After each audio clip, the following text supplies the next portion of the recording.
In this episode, a young skipper is living his best life, chartering a group of tourists aboard a luxury catamaran down Australia's west coast. As the group stops for some snorkeling, the young skipper jumps into the water to join in the fun. It is the last thing he will ever do.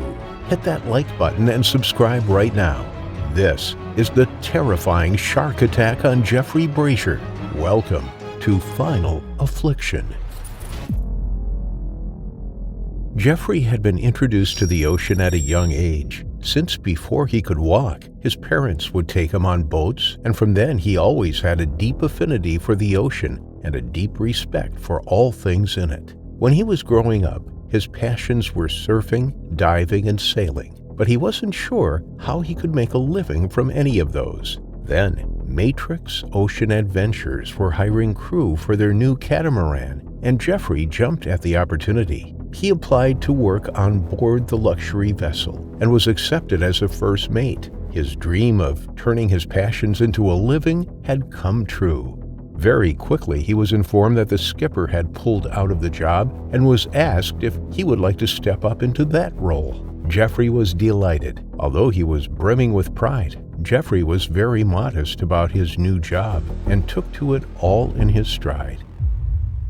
Matrix Ocean Adventures had just launched their new vessel, Matrix, a 24-meter catamaran that slept up to 12 passengers in 6 private cabins. It was one of the most luxurious sailing vessels chartering Australia's western coastline. Geoffrey and his crewmates were excited to be skippering the vessel on its maiden voyage. The adventure began in the south in Western Australia's capital, Perth. From there, they sailed northwards towards the tourist town of Broome. It was a cruise that would take 13 days and nights. Along the way, they moored up in small bays and inlets, swimming from the boat and snorkeling in the crystal clear waters. It was the trip of a lifetime for Geoffrey's customers, and he knew the best places to visit to take full advantage of the trip.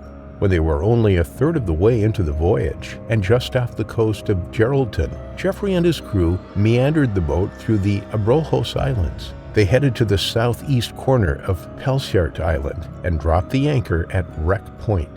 It was around 2 p.m. They had all finished up lunch and were ready for some swimming. The chain of islands offers fantastic snorkeling and diving experiences. The coral reefs host a plethora of marine flora and fauna. The brightly colored fish, playful sea lions, and, of course, sharks are all regular sightings. As the anchor splashed into the water and its heavy metal chain fed out into the depths, Geoffrey and the passengers prepared for some snorkeling. Masks and snorkels were handed out amongst the tourists, and once they were in the warm waters, Geoffrey and his colleagues joined them. He lowered his face into the water. They were swimming near a drop-off, where the shallow reef gave way to deep, dark, blue open ocean. The drop-off was a hive of activity, with parrotfish, wrasses, groupers, and sea turtles picking at the coral reef. The muffled sound of the underwater world added to the tranquility of the experience.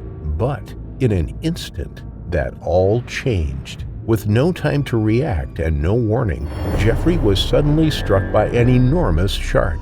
Eyewitnesses estimate it to be about 6 meters long. Those above the surface of the water could just make out the dark shadow as it torpedoed directly for Geoffrey. There was no time to shout out, no time to warn him. The shark had appeared from the depths and was on him in seconds.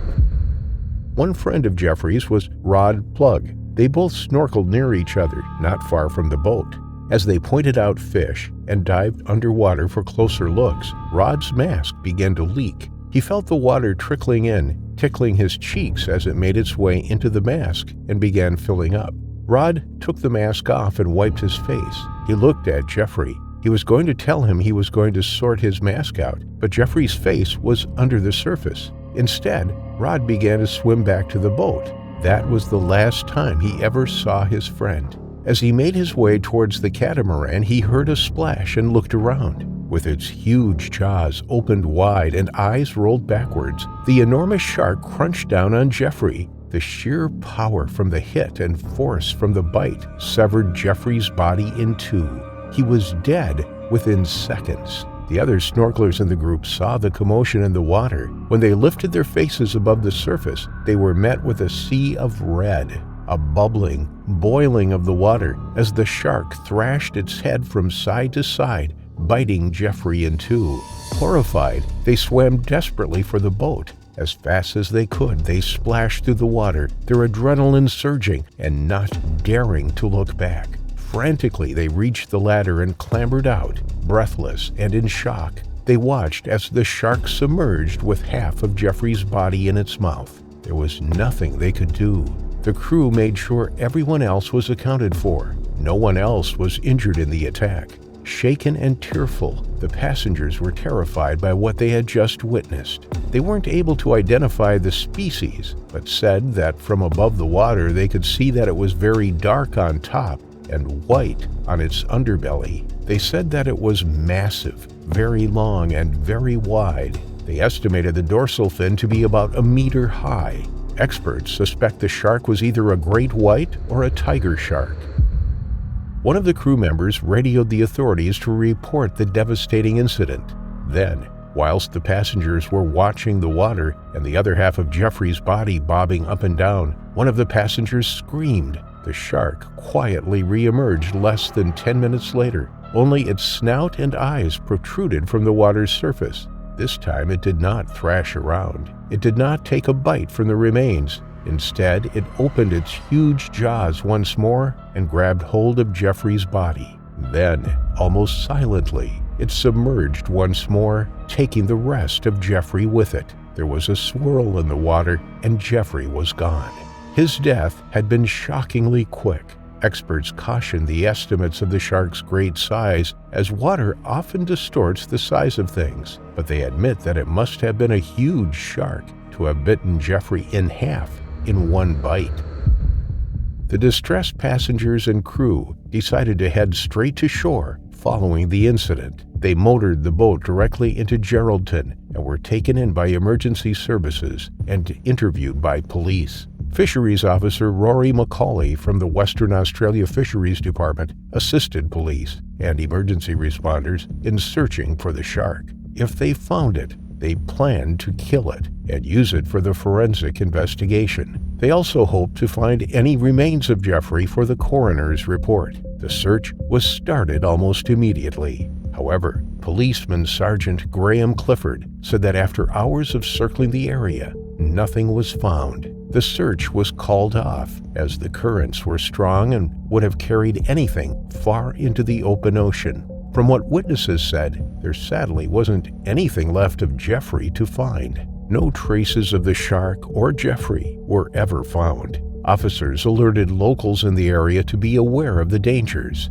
There were rock lobster fishermen on the islands at the time of the attack who were notified of the tragedy, as well as other tourists visiting the area. Rory Macaulay, who worked as a shark research scientist, was asked to comment on the terrible attack and provide some insights into the behavior of the shark. He said there had been nothing to attract the shark to the snorkelers in the water. There was no food in the water and no fishing being carried out nearby. The edge of the continental shelf provides prey for sharks right on the fringes of their deep water habitat, but seeing great white sharks in the area was rare. They are known to swim up and down the western coast of Australia, but it is unusual for snorkelers to see them amongst the coral reefs. Geoffrey's father said that he and the family had received countless phone calls, letters, and cards of condolences in the days and weeks that followed the attack. His son was an incredibly popular young man whose carefree persona helped him to make friends with people from all walks of life.